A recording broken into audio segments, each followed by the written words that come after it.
বছরের ঘটনা আপনি দেখছেন এই নির্বাচনের আগে। বাবার সাবেক স্বরাষ্ট্রমন্ত্রী আসাদুজ্জামান খান কামাল ছিলেন স্বল্পবাসী, কিন্তু এই স্বল্পবাসীর আড়ালে বস্তায় বস্তায় ঘুষ নেওয়ার অভিযোগ ছিল তার বিরুদ্ধে। শুধু বাবাই নয়, তার ছেলে শাফি মুদাসসির খান জ্যোতিও ছিলেন অপরাধ সাম্রাজ্যের আরেক মাফিয়া। তার পরামর্শেই চলত পুরো স্বরাষ্ট্র মন্ত্রণালয়। বাবার ক্ষমতার প্রভাব খাটিয়ে হাতিয়েছেন হাজার হাজার কোটি টাকা, দেশে বিদেশে গড়েছেন সম্পত্তির পাহাড়। দখল, চাঁদাবাজি এবং স্বরাষ্ট্র মন্ত্রণালয়ের যাবতীয় নিয়োগ বদলি, পদোন্নতি, বাণিজ্যের সবকিছু ঠিক করে দিত জ্যোতি সিন্ডিকেট। আর এসব কাজ করতে রাজধানীতে ছিল একাধিক অফিস। সেসব অফিসে পুলিশ কর্মকর্তার ভিড় লেগেই থাকতো। তারা যেতেন বদলি, পদোন্নতির তদবির নিয়ে। আর এই জ্যোতি সিন্ডিকেটেই ছিলেন পুলিশের অতিরিক্ত পুলিশ সুপার আব্দুল্লাহ হিল কাফি, সাবেক ছাত্রলীগ নেতা আজিজুল হক রানা, সৈয়দ মিজান ও সুজন ঢালি।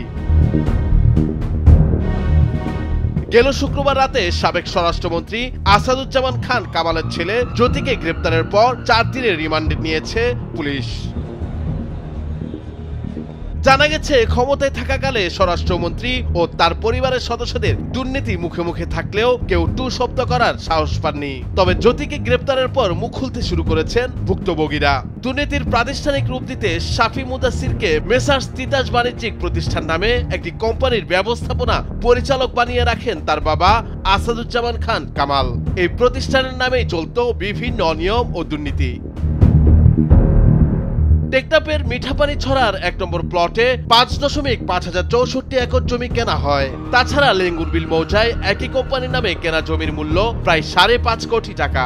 অনুসন্ধানে জানা যায়, দ্বাদশ জাতীয় সংসদ নির্বাচনের অমোচনীয় কালে কিনতে শুধু 1.24 লাখ টাকা ব্যয় করে শাফি মুদাসসির সিন্ডিকেট। দুর্নীতিগ্রস্ত আসাদুজ্জামান খান কামাল ও তার ছেলে শাফি মুদাসসিরের লুটপাট হাসিনা সরকারের আমলে চরম পর্যায়ে পৌঁছেছিল। অভিযোগ রয়েছে, রাজধানীর পুরো ধানমন্ডি এলাকায় ছিল তার একচ্ছত্র আধিপত্য।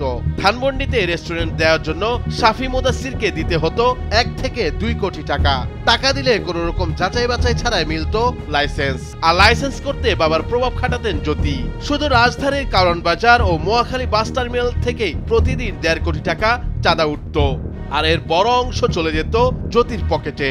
এর বাইরে রাজধানীর প্রায় সব ফুটপাত, বাজার, মাদক কারবার ও আবাসিক হোটেল থেকে উঠানো চাঁদার বড় একটি অংশ চলে যেত জ্যোতির পকেটে। দেশব্যাপী 200 থানায় ওসি নিয়োগে অন্তত 100 কোটি টাকা হাতিয়ে নেয় জ্যোতি সিন্ডিকেট। দেশে এবং বিদেশে পুলিশে নিয়োগ, পদায়ন, বদলি, আসামি ছেড়ে দেওয়ার সবকিছুই দেখভাল করতেন কাফি ও স্বরাষ্ট্রমন্ত্রী এপিএস মনির।